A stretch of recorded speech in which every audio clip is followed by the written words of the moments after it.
다음 주제입니다. 오영훈 지사의 재판이 시작됐습니다. 오영훈 지사는 공직선거법, 정치자금법 위반 혐의 이제 두 가지가 적용이 됐습니다. 오 지사는 당연히 검찰에 공소 사실을 부인하고 있는 가운데 최근에 첫 재판이 열렸는데 첫 재판부터 이제 신경전이 이어졌습니다. 이번 재판의 쟁점, 앞으로 전망 어떻게 보십니까? 예, 일단 예상했던 것처럼 검찰과 그 변호인 간의 법정 공방 굉장히 좀 치열하게 이렇게 좀 초반부터 이렇게 좀 진행되고 있는데 지난 그 1차 재판 그 결과를 이렇게 좀 종합해 보면은 앞으로 좀 물론 그 하나하나 증인 신문이 이렇게 진행됩니다만 좀 결과를 예측하기가 굉장히 좀 어렵겠다. 좀 어려운 상황으로 빠져들고 있다. 이렇게 좀 봅니다. 일단 검찰이 좀 주장하는 공소 사실은 크게 두 가지인데 하나는 상장기업 관련 업무 협약식의 그 위법성, 여기서는 사전선거운동 혐의와 정치자금법 위반 혐의 두 가지가 이렇게 좀 적용됐고요. 다른 하나는 당내 경선에 대비한 특정 단체들의 지지 선언을 좀 기획한 것 아니냐는 이런 좀 사전선거운동 혐의가 이렇게 좀 적용되고 있습니다. 이 중에서 좀 오영훈 지사와 관련된 것 중에서 좀 약간 그 특정 단체 지지 선언 같은 경우에는 그동안 선거 때마다 후보 진영에서 이런 일들이 늘상적으로 있어 왔기 때문에 사실 언론에서도 이 문제를 심각하게는 이렇게 생각해 보지는 않았었습니다. 이번에 검찰에서 기소를 하니까 이게 굉장히 위법성의 좀 중대한 사유가 될 수도 있겠구나 생각을 이렇게 좀 가졌던 부분인데 그와 반면에 정치자금법 위반 혐의에 대해서 과연 오영훈 지사가 좀 어느 정도 좀 방어를 하면서 이 부분에 대해서 좀 반박을 해 나갈 것인가 이게 앞으로 좀 쟁점이 좀 될 것 같습니다.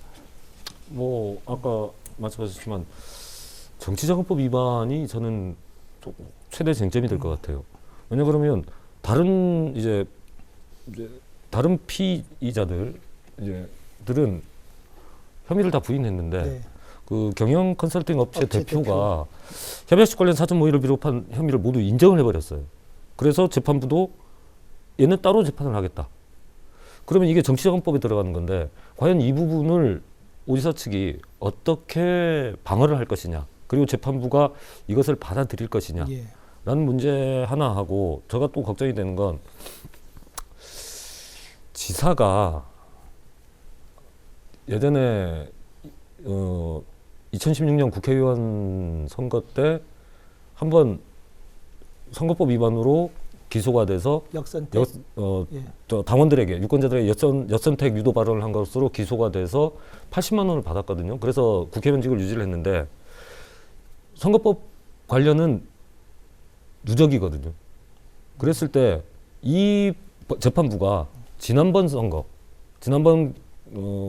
판결과 연관해서 이번 걸 또 어떻게 바라보겠느냐, 상습법 아니냐 라는 판단을 내렸을 때 오 지사가 과연 쉽게 갈 수 있겠느냐라는 부분에서는 저는 좀 많이 어려운 길로 가지 않겠느냐라는 생각을 해봅니다.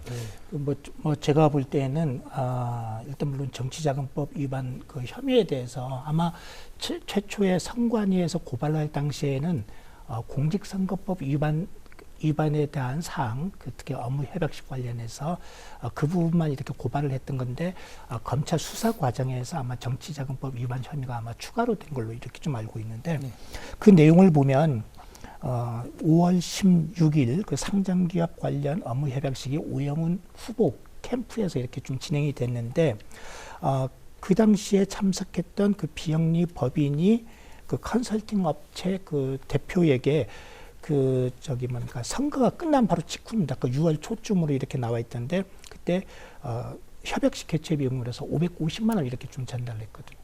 그래서 검찰은 이 부분이 오영훈 지사가 지불해야 될 그 비용인데 그 비영리 법인이 컨설팅 업체에 대신 지불했다. 그래서 이로 인해서 오영훈 지사가 이득을 본 것이기 때문에 정치자금법 위반에 해당된다라는 거거든요. 그래서 좀 제가 볼 때도 오영훈 지사 같은 경우에는 굉장히 이 부분에서 전면 좀 부인하고 있고 550만 원이 이렇게 건넨 그 사실 자체도 아마 전면 저 부인하는 것으로 알고 있는데 뭐 제가 볼 때도 이 부분은 아마 좀 다툼의 여지가 크지 않겠나. 왜냐하면 돈을 준 시점도 6월 초다. 이미 선관위에서 이미 고발이 되고 수사가 이미 개시된 이후에 이렇게 좀 오간 걸 봤을 때에는 설령 이게 위법성이 있더라도 좀 뭐라고 하죠? 이게 위법에 대한 이게 법에 위배되는 행위라는 거에 대한 아마 인식이 아마 굉장히 좀 모자랐던 거 아닌가 이렇게 좀 생각이 듭니다. 돈을 준 그 업체 대표도 좀 마찬가지고요. 그래서 지난주에 그 재판에서는 아직 그 오영훈 지사 그 변호인 측에서 이 부분에 대해서 좀 아직 세세한 그 변론을 아직 시작을 안 했는데 아마 다음 재판부터 아마 증인 신문 2주 간격으로 아마 한 20명 정도 5월 중순까지 아마 계속 이렇게 좀 한다고 하는데 아마 그 과정에서 좀 하나하나 이렇게 이 부분에 대한 그 반론을 시작하지 않을까 좀 생각을 합니다.